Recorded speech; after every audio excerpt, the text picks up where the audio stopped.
कोटि नमस्कार शेष नारायण भगवान, कोटि नमस्कार अनंत नारायण भगवान। बोलिए श्री अनंत चतुर्दशी महाव्रत को जय। अनंत संकर्षण शेषनाग भगवान को जय। समादरणीय वन्दनीय भक्तजनहरू, आज भाद्र महिनाको शुक्ल पक्षको अनन्त चतुर्दशी व्रत रहेको छ। आजको दिनमा भगवानको सेवा पूजा आराधना गरेर श्रद्धापूर्वक कथा मात्र पनि यदि श्रवण गर्दछौँ भने हामीलाई ठूलो फल प्राप्ति हुन्छ, अनन्त फल प्राप्ति हुन्छ भनेर कथाको धेरै ठूलो महिमा यहाँनिर वर्णन गरिएको छ। आउनुहोस् त्यस्तो पावन कथा आज हामी जहाँबाट छौँ, जसरी छौँ, श्रद्धापूर्वक धैर्यपूर्वक यो कथालाई सुनेर, जसले गर्दा हामीलाई अनन्त फलको प्राप्ति हुनेछ र हाम्रो घरलाई शेषनागले दशै दिशाबाट रक्षा गर्नुहुनेछ, सुख शान्ति समृद्धि र सर्वसिद्धि प्रदान गर्नुहुनेछ। जसरी कथाकी पात्र शिलाको जीवनबाट, कौडिन्य ऋषिको जीवनबाट दुःखहरू हटेर गए, त्यसै गरी हाम्रो जीवनबाट पनि समस्त दुःखहरू हटेर जानेछन्। आउनुहोस् कथामा प्रवेश गरौँ। ओम गं गणपतये नमः। ओम नमो भगवते वासुदेवाय। सशंख चक्रं सकिरीटकुण्डलं सपीतवस्त्रं सरशिरोहेक्षणं सहारवक्ष स्थलकौस्तुभश्रियं नमामि विष्णुं शिरसा चतुर्भुजम्। पूर्व समयमा प्रभु परमात्मा भगवान नैमिषारण्य क्षेत्रमा शौनकादि 88,000 ऋषिमुनिहरूलाई सुतजी महाराजले विभिन्न प्रकारका कथा वृत्तान्तहरू सुनाउँदै आइरहनु भएको छ। सुतजी महाराजले शौनकादि ऋषिहरूलाई भन्नुहुन्छ, पूर्व समयमा युधिष्ठिर नाम गरेका राजा हुनुभयो, जसले राजसूय यज्ञ गर्नुभएको थियो सारा राजाहरूलाई आफ्नो वशमा पार्नका लागि। त्यस यज्ञमा उनका जेठा बुवाका छोरा दुर्योधन पनि आएका थिए। इन्द्रप्रस्थ राज्यमा हिँड्दाखेरि जमिनमा पानीको भ्रम भयो, पानीमा जमिनको भ्रम भयो। जहाँ जमिन थियो त्यहाँ उनले आफ्नो कपडा उचालेर पानी छ कि भनेर हिँडे। जहाँ पानी थियो त्यहाँ जमिन सम्झेर उनी हिँड्दाखेरि कहीँ उनी पानीमा झम्लङ्ग हाम फाल्दा भयो भने कहीँ कपडा उचालेर हिँडेको देखेर द्रौपदीका साथमा सारा स्त्रीहरू यो दुर्योधनको क्रियाकलाप देखेर गलल्ल हाँसे। यही हाँसेको कारणले गर्दा मनमा डाहाको भाव भएको दुर्योधनको मनमा फेरि पुनः प्रतिशोधको भावना जाग्यो। आफ्ना मामा शकुनीका साथमा मिलेर जुवाको माध्यमबाट पाण्डवहरूको सारा सम्पत्तिलाई छल गरेर आफ्नो बनायो र पाण्डवहरूका लागि भनेर 13 वर्षको वनवास दिँदा भयो। 12 वर्ष वनवास, 1 वर्ष अज्ञातवास चाहिँ दिँदा भयो। वनमा गएका युधिष्ठिर आदि पाण्डवहरू अत्यन्त दुखित भए। यो कुरा भगवानले थाहा पाएर श्रीकृष्ण भेट्न जानुभयो। युधिष्ठिरले परमात्मासँग प्रार्थना गरे, आज बहुत दुःख पाइयो, भगवान कसको पूजा गर्ने होला, कसको आराधना गर्ने होला, के गरेर यो दुःखबाट मुक्ति पाउन सकिएला भनेर युधिष्ठिरले प्रश्न गर्नुभएको थियो। भगवानले भन्नुहुन्छ, हे युधिष्ठिर महाराज, हजुरले केही गर्नु इच्छा छ भने तपाईले के गर्नुहोस् त भने अनन्त नाम गरेको व्रत आउने गर्दछ। भाद्र शुक्ल पक्षको चतुर्दशी तिथिका दिनमा अनन्त व्रतमा सेकम सर्व पापहरम शुभम, समस्त पापहरूबाट मुक्ति पाइने सर्व काम प्रदम नृणाम, अर्थात् यो सबै प्रकारको कामनालाई परिपूर्ण गर्नेवाला विशेष गरेर स्त्रीहरूले गर्ने यो व्रत रहेको छ। द्रौपदी पनि यही छन्, यिनले गरिन् भने समस्त तपाईहरूका कामना परिपूर्ण हुन्छन् भन्नुभयो। तब युधिष्ठिर महाराजले भन्नुभयो, अनन्त को हुनुहुन्छ? शेषनाग हो कि तक्षक नागलाई अनन्त भन्ने, वा भगवान नारायण नै अनन्त हुनुहुन्छ? सारा वृत्तान्त मलाई बताइदिनुहोस्, विधि पनि बताइदिनुहोस् भनेर जब युधिष्ठिरले प्रश्न गर्नुभयो त भगवानले भन्नुहुन्छ, अनन्त भनेको जसको आदि छैन, जसको अन्त पनि छैन, सुरुवात पनि नभएको, अन्त पनि नभएको, त्यो हो भनेको परब्रह्म परमात्मा हो। त्यही निराकार ब्रह्म जो संसारमा सूर्य चन्द्रमा कालगतिका रूपमा र समस्त प्राणीहरूमा हृदयमा बस्नु भएको छ, त्यो परमात्मा तिमीलाई मात्रै म भन्छु, त्यो परमात्मा मै हुँ। त्यही निराकार परब्रह्म अहिले कृष्णको रूपमा प्रकट भएको छु र यस अवतारमा मैले दुष्टहरूको विनाश गरेर साधुहरूको पालन गर्ने प्रण लिएको छु भनेर भगवानले चाहिँ आफ्नो रहस्य उद्घाटन गर्नुभयो। हे युधिष्ठिर महाराज, यस अनन्त चतुर्दशीको व्रतको विषयमा तिमीलाई मैले एउटा कथा श्रवण गराउँछु। त्यस कथाका प्रभावले तिमीले सारा कुरा बुझ्नेछौ र तिमीलाई पनि महत पुण्यको प्राप्ति हुनेछ, ठूलो पुण्यको प्राप्ति हुनेछ। भगवान भन्नुहुन्छ, आसीत् पुरा कृत युगे समन्तुर नाम वैदिज वशिष्ठ गोत्र सम्भूतः सुरूपां च भृगोसुतान्। पूर्व सत्ययुगमा सुमन्तु नाम गरेका ब्राह्मण हुनुभयो, जो वशिष्ठ गोत्रमा उत्पन्न हुनुभएको थियो। उनले भृगु कुलमा उत्पन्न भएकी भृगुकी कन्यासँग विवाह गर्नुभयो। दीक्षा नामनी चोप एमी वेदोक्त विधिना नृप। दीक्षा नाम गरेकी कन्याका साथमा विवाह गर्नुभयो र उनबाट शिला नाम गरेकी राम्री छोरी जन्मिन्। तर बहुत दुःख जीवनमा आयो। माता च तस्य कालेन ज्वरदाहेन पीडिता, अर्थात् तिनकी आमा अत्यन्त उग्र ज्वरो आएर मृत्युलाई प्राप्ति गरिन्। सानी छोरी छन्, आमा मरिन्। अब उनले पनि विचार गरे, छोरीलाई लालन पालन गर्नका लागि मेरो पनि बुढेसकालको सहाराका लागि एउटी त ल्याउनु पर्यो भनेर के गर्नुभयो त भने एउटी कन्यासँग विवाह गर्नुभयो। उपयेमी विधानेन कर्कशाम नाम नामतः। नामै कर्कशा भएकी एउटी सँग विवाह गर्नुभयो। तर शील स्वभाव कस्तो त भन्दा दुशीलाम कर्कशाम चण्डीम नित्यम कलहकारिणी। दिनदिनै झगडा गर्ने, लडाइँ गर्ने, त्यही सानी भएकी छोरीलाई पालन गर्ने भनेको त पिट्ने, गाली गर्ने। अब सौतेलो व्यवहार चाहिँ गर्न थालिन्, अत्यन्त दुःख दिन थालिन्। समय बित्दै जाँदा प्रभु परमात्मा भगवान के भयो त भने कन्या त्यस्तै दुःख पाउँदै हुर्किन्, खान नदिने, सुत्न नदिने, कति दुःख न तिनी। तर त्यस्तो भए तापनि उनी चित्र बनाउने कलामा, घरको काम गर्ने सन्दर्भमा अत्यन्त कुशल बनिन्। समय बित्दै गयो, अत्यन्त जवान भइन्। बाउलाई चिन्ता परो, छोरीलाई कहाँ दिने होला भनेर चिन्ता गर्दै हुनुहुन्थ्यो। कौडिन्य नाम गरेका ऋषि भेटिनुभयो। उनका साथमा विवाह गरिदिन्छु भनेर वेदोक्त विधिले विवाह पनि गरिदिनु भयो।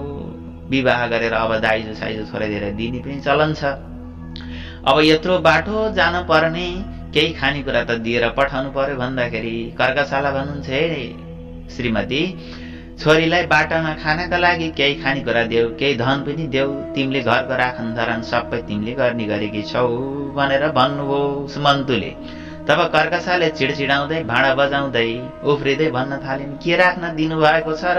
यसले के कमाएकी छ र यसलाई जाँदाखेरि दिन पर्ने? धन्न बिहा गरियो, त्यही त ठुलो कुरो हो भनेर भनिन्। खानै छ भने यी भाइले खाँदै छोडेको यो भात छ, यही भात लैजा बाटा खा भनेर चाहिँ पोको पारेर हातमा थमाइदिन्। यो देखेर शिला धरती रहेर बाको अङ्गालामा गएर रोइन् र सुमन्तु ब्राह्मण पनि अत्यन्त दुखी हुनुभयो। तब कौण्य ऋषि बेलगाडामा चढेर आफ्नी श्रीमतीलाई लिएर अगाडि बढ्नुभयो। बढ्दै जाँदा यमुना नदीको किनारा आयो। दिउँसोको समय थियो। त्यहाँ रातै साडी लगाएर धेरै स्त्रीहरू हिँडिरहेको देख्नुभयो। त्यसपछि शिलाले गएर को होला नि भनेर सोधिन्। हजुरहरू को हुनुहुन्छ र के गर्नका लागि यो किनारमा आउनु भएको? यहाँ मैले देखिरहेको छु हजुरले मूर्ति बनाएर, नाग बनाएर पूजा गरिराख्नु भएको छ। कसको पूजा गर्नुभएको भन्दाखेरि स्त्रीहरूले भन्नुभयो, हामीले अनन्त चतुर्दशीको व्रत गरेका छौँ। यो अनन्त चतुर्दशीको व्रत पूजा विधि हो, यही गरेका हौँ भनेर भन्नुभयो। त्यसपछि सोधिन् शिलाले, यो कसले गर्ने हो, कसरी गर्ने हो? भाद्र शुक्ल पक्षको चतुर्दशीका दिनमा यो पूजा विशेष गरेर नारीहरूले गर्ने गरिन्छ। यस दिनमा भगवान शेष नागमा सुत्नुभएका विष्णुको पूजा गर्नुपर्दछ। अनन्त भनेका उनै परमात्मा नारायण हुनुहुन्छ। उनको पूजा गरेर र हामीले मोली धागोमा 14वटा गाँठो बनाएर ती सूत्रहरूको पूजा गरेर भगवान विष्णुको शेष शय्यामा सुतेका शेषनागको पनि पूजा गरेर त्यस अनन्त सूत्रलाई पूजाका समयमा भगवानको चरणमा राखेर हरेक 14 चीज जे चढाउँदा पनि 14वटा संख्यामा सकभर चढाएर भगवानको पूजा आराधना गर्नु। ती सूत्रको पूजा गरेर तदस्तु दक्षिणे पुंसां स्त्रीणां वामे करे निषेध, अर्थात् त्यो पूजा गरिसकेपछि नारीहरूले देब्रे हातमा त्यो सूत्रलाई बाँध्नु भने पुरुषले त्यसलाई दाहिने हातमा बाँध्नु। पूजा गर्दाखेरि पुरुषले पनि गर्नुभयो, नारीले पनि गर्नुभयो र दुईटा राखेर एउटा श्रीमानका लागि एउटा श्रीमतीका लागि भनेर पनि बनाउन सकियो राजन। त्यसो सूत्र बाँध्दाखेरि अनन्त संसार महासमुद्रे मग्नम समुभ्युद्धर वासुदेव अनन्त रूपी विनियोजयस्व यनन्त सूत्राय नमो नमस्ते। हे भगवान अनन्त, हजुरको महिमा अनन्त छ। यो अनन्त सूत्रले मलाई अनन्त फल प्रदान गरोस्। यो सूत्रलाई नमस्कार छ भन्ने भावले भगवान अनन्तको स्मरण गर्दै, भगवान नारायणको स्मरण गर्दै बाँध्नु पर्दछ। यस प्रकारले यो गर्नाले समस्त मनोकामनाहरू परिपूर्ण हुन्छन्, दुःखबाट सुख पाइन्छ भनेर स्त्रीहरूले शिलालाई विधान बताइन्। अत्यन्त खुसी भएर शिला आफ्ना घरमा गइन्। श्रीमानलाई थाहा नदिकन उनले यो सारा पूजा गरिन्। गरिसकेपछि उनले आफ्नो देब्रे हातमा अनन्त चतुर्दशीका दिनमा त्यो बाँधी भइन्। बाँधिसकेपछि समय बित्दै गयो। उनका जो शत्रु बनेका थिए ती पनि मित्र बने। धनधान्य उनलाई प्राप्ति भयो, सुख पनि प्राप्ति भयो, श्रीमान पनि खुसी हुनुभयो। यसरी सारा जे दुःख थियो जीवनमा, सारा दुःख हटेर उनको जीवनमा आनन्दै आनन्द आयो। यहाँ भनेको छ तेन अनन्त व्रतेनास्य बुभौ गोधन संकुलम गृहाश्रमम श्रिया जुष्टम धनधान्य समन्वितम। त्यस व्रतका प्रभावले उनका घरमा धनधान्य समृद्धि पनि प्राप्ति हो। समय बित्दै जाँदा एक दिन के भयो त भन्दाखेरि कौडिन्य ऋषिले देब्रे हातमा 14 गाँठा पारेको अनन्त सूत्र देख्नुभयो। त्यसपछि भने ए तैँले मलाई बसमा पार्न त होइन, तैँले मलाई आफ्नो नियन्त्रणमा गर्न त बाँधेकी हैनस् भनेर भन्नुभयो। होइन होइन, यो त अर्कै हो, अनन्त भगवानको यो चाहिँ हो, यसले गर्नाले धनधान्य समृद्धि हुन्छ भनेर शिलाले भनेकी थिइन्। कौडिन्य ऋषि को हो यो अनन्त भन्ने, कसको बाँधेकी होस्, तैँले पक्कै टुनामुना गरेकी होलिस् भनेर बहुत रिसाए। रिसाइसकेपछि के भयो भन्दाखेरि त्यो निकालेर उनले आगोमा फाल्दिए। लौ न नि भनेर चाहिँ के गरिन् त शिला दौडेर गएर त्यो अनन्त सूत्रलाई आगोबाट निकालिन्। यहाँ भनेको छ शिलाम गृहीत्वा तत्सूत्रम क्षीर मध्ये समाक्षिपत तेन कर्म विवाकेन शाश्रितस्य क्षयं गतः। अर्थात् दौडेर गएर उनले आगोबाट निकालेर त्यो सूत्रलाई ल्याएर दुधमा डुबाइन्। तर पनि गर्दा गर्दा पनि अलिकति जल्यो र त्यही जलेका कारणले गर्दा, त्यस पापका कारणले गर्दा उनको श्री सम्पत्ति जो प्राप्ति भएको थियो तस्य क्षयं गतः भनेको सबै नष्ट भयो। सबै दुश्मन भए, छिमेकी पनि दुश्मन भए, श्रीमान पनि जो अहिले नै दुश्मन बनेका थिए। घरमा पनि श्रीमान श्रीमतीको झगडा हुन थाल्यो। दारिद्रताले प्रवेश गरो। यद्यथैव गतं गेहि ततथैव पुनर्गतं स्वजनै कलहो नित्यं बन्धुभिस्ताडनं तथा।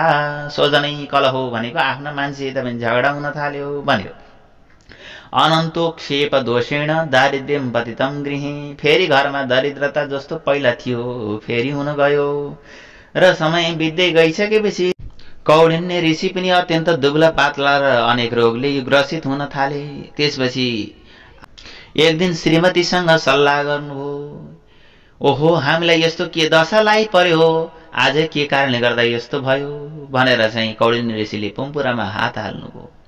तब श्रीमतीले भनिन् तपाईले अनन्त चतुर्दशीको जुन मैले डोरो बाँधेकी थिएँ त्यसको अपमान गर्नुभयो, भगवान अनन्तको उपेक्षा गर्नुभयो, त्यसै कारणले गर्दा यस्तो भएको भनेपछि ओहो हो त नि भन्ने जानेर अत्यन्त ग्लानि गर्नुभयो र दुखित भएर तपस्या गर्न जान्छु भनेर घरबाट बाहिर निस्किनुभयो। जंगलमा जानुभयो। तपस्या गर्दै जाँदा पनि अनन्तको दर्शन पाउन सक्नु भएन। नपाइसकेपछि उहाँले सोध्नुभयो, आँपको वृक्षलाई सोध्नुभयो, अनन्तलाई देख्नु भएको थियो, भगवान अनन्तलाई देख्नु भएको थियो भने सोद्धा भेटाइनन्। अलि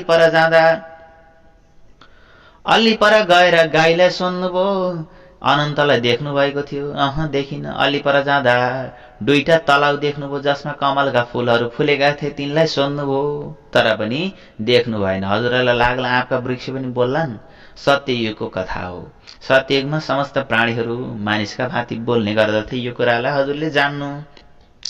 र यसै प्रकारले जब अघि बढ्दै जाँदा अत्यन्त दुखी भएर बार बार हा हा गरेर मैले पाप गरेँ, मलाई क्षमा गर्नुहोस् परमात्मा भनेर बार बार छाती पिटेर रोएर आफ्नो प्राण त्याग्नका लागि तयार भएका थिए। त्यही बेलामा भगवान अनन्तले वृद्ध ब्राह्मणको रूप धारण गरेर आउनुभयो। यहाँ भनेको छ वृद्ध ब्राह्मण रूपेण इत यैहित्युवाच तं प्रगृह दक्षिणे पादो गुहायाम प्रविशेषतम। ती वृद्ध ब्राह्मणले आएर ती कौडिन्य ऋषिको च्याप्प हात पक्रेर एउटा गुफाभित्र लिएर जानुभयो। जब भित्र लिएर जानुभएको थियो त मणि माणिक्यले सुनै सुन ऐश्वर्य ऐश्वर्यले भरिएको एउटा सहर देखाउनु भयो। स्वामपुरीं दर्शयामास दिव्य नारी नरयुतां तस्यां निविष्टमात्मानं दिव्य सिंहासने शुभे। त्यहाँ उहाँले दिव्य सिंहासनमा बस्नुभएका भगवान अनन्तलाई देख्नुभयो। अनन्त नागहरूको छाता धारण गर्नुभएका, शङ्ख चक्र गदा पद्म धारण गर्नुभएका, शेषशय्यामा बसिरहनुभएका दिव्य भगवान नारायणलाई देख्नुभयो। बोले श्री नारायण भगवान को जय। कौस्तुभेन विराजन्तं वनमाला विभूषितं। कौस्तुभमणि आफ्नो छातीमा धारण गर्नुभएको, वनमाला धारण गर्नुभएको, यसो देखेपछि गदगद भए कौडिन्य ऋषि र स्तुति गर्न थाले। हे पुण्डरीकाक्ष, हे पापात्मा, पापी, पापकर्मी एवं पाप सम्भवी महु परमात्मा। पापोहम पापकर्माहम पापात्मा पाप सम्भव त्राहिमाम पुण्डरीकाक्ष सर्वपापहरो हर। हे भगवान, म पापीलाई, म दुखीलाई, हजुरको यो अवज्ञा गर्नेवाला यो दुष्ट आत्मालाई आज हजुरले दया गरेर दर्शन दिनुभयो। मेरो सारा पापलाई हरण गरिदिनुहोस् भनेर बार बार बार बार प्रार्थना गरे। तब भगवान अनन्त नारायणले भन्नुभयो, हे कौडिन्य ऋषि, तिमी डर नमान, तिम्रा मनका अभिलाषा के छ भन। तब कौडिन्य ऋषि भन्दछन्, मैले सम्पत्तिमा उन्मत्त भई अनन्तको डोरो छिनाले दिएँ। त्यस पाप कर्मका फलले मेरो सम्पूर्ण सम्पत्ति नष्ट भयो। मेरा घरमा पनि बन्धुवर्गसँग सधैँ झगडा हुन्छ। मसँग केही पुरुष बोल्दा पनि बोल्दैनन्। यसै कारण महादुखी भई हजुरको दर्शनका निमित्त म वनमा आएँ। हे अनन्त, हजुरले कृपापूर्वक मलाई दर्शन दिनुभयो। मैले पाप गरेँ, त्यसको नाश जसरी हुन्छ दयापूर्वक आज्ञा गर्नुहोस्। श्री कृष्ण आज्ञा गर्नुहुन्छ। हे युधिष्ठिर महाराज, कौडिन्यका यस्ता वचन सुनि अनन्तदेव आज्ञा गर्नुहुन्छ, तिम्रो भक्तिले म प्रसन्न छु, तिमीलाई सम्पूर्ण पदार्थ प्राप्त हुनेछ। अनन्त आज्ञा गर्नुहुन्छ, हे कौडिन्य, तिमी आफ्नो घर जाऊ र 14 वर्षसम्म भक्तिपूर्वक अनन्त व्रत गर। तिमी सबै पापदेखि शुद्ध आत्मा भई उत्तम सिद्धिलाई प्राप्त हुनेछौ। पुत्र पौत्र सम्पूर्ण प्राप्त भई इच्छा गरेको प्राप्त होला। अन्त्य अवस्थामा पनि मेरो भक्ति होला र मरण भएपछि तिम्रो मेरै पदलाई प्राप्ति गरौला। र म तिमीलाई अर्को वरदान पनि दिन्छु समस्त लोकको उपकारका लागि। जो पुरुष शिलाकृत अनन्त व्रत कथा सुनला, शिलाका समान अनन्त व्रत गर्ला, त्यो व्रत गरी चाँडै नै सबै पापहरूबाट मुक्त भई परम गतिलाई प्राप्ति गरला भनेर भगवान अनन्तले वरदान पनि दिनुभयो। र फेरि भन्नुभयो, तिमी जुन मार्गबाट यहाँ आयो त्यही बाटोबाट आफ्नो घर जाऊ। अनि कौडिन्य ऋषि भन्नुहुन्छ, हे भगवान, मैले वनमा घुम्दा जो आश्चर्य देखेको छु, म तपाईसँग सोध्दछु, कृपा गरेर उत्तर दिनुहोस्। यो आम्र वृक्ष को थियो? गाई को थिइन्? र ती गोरु को थिए? ती तलाउहरू को थिए? त्यो गधा को थियो? त्यो ब्राह्मण को थियो?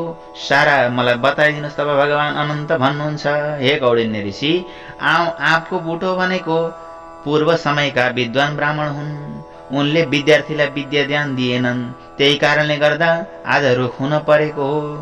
तिमीले जो गाईलाई देख्यौ ती भनेकी पृथ्वी हुन्। तिनले पूर्व समयमा बिउ चोरेकी थिइन्, त्यसै कारणले गर्दा उनी गाई हुन पर्यो। र जुन गोरु देख्यौ ती धर्मराज यमराज हुनुहुन्छ। धर्मको व्यवस्था गर्न नसक्नाले उनी गोरु हुन परेको हो। जुन तलाउ देख्यौ ती पूर्व समयमा ब्राह्मणका दुईटी छोरी हुन्। ती दिदी बहिनीले धर्म जे गरे पनि सँगै गर्ने गर्दथे। तिनले दुर्बल र ब्राह्मणलाई केही पनि भोजन आदि गराएनन्, कसैलाई पनि केही खुवाएनन् जीवनमा। त्यसै कारणले गर्दा अहिले त्यही भएर सँगै बस्ने तलाउ भएका हुन्। तिमीले जो गधा देख्यौ त्यो भनेको क्रोध हो। जो हात्ती देख्यौ त्यो भनेको मद हो।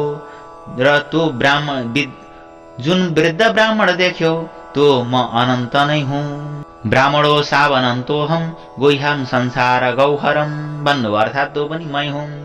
यो चरित्र स्वप्न समान देखि कौडिन्य ऋषि घर फर्के। कृष्णजी आज्ञा गर्नुहुन्छ हे युधिष्ठिर। ती कौडिन्य ऋषिले 14 वर्षसम्म अनन्तको व्रत गरे। अनन्तबाट आज्ञा पाए अनुसार भोग गरी मरण समयमा अनन्त भगवानको स्मरण गरे अनन्तपुरमा जाँदा भए। हे युधिष्ठिर, त्यसै प्रकारले हजुर पनि यो कथा स्मरण गरी बक्सनुहोस्। जस्तै 14 वर्षसम्म ती कौडिन्य अनन्तबाट आज्ञा भए बमोजिम प्राप्त भोग गरेर परम पदलाई प्राप्त भए, त्यस्तै गरी हजुरलाई पनि सम्पूर्ण मनोरथ प्राप्त होला। जो पुरुष फलको इच्छा गर्दछ सो कथा सहित व्रत गरोस्। वर्षकेन तदाप्नोति कृतं साख्यानकं व्रतम् एतते कथितं भूप व्रतानाम् उत्तमं व्रतम्। जसले यो व्रत सुरुवात गर्दछ 1 वर्षभित्रमा त्यसलाई सारा फल प्राप्ति हुन्छ भनेर भगवानले भन्नुभयो। र यत्कृतं सर्वपापेभ्यो मुञ्चते नात्र संशय यशृण्वन्ति सततं पठ्यमानं पठन्ति ते।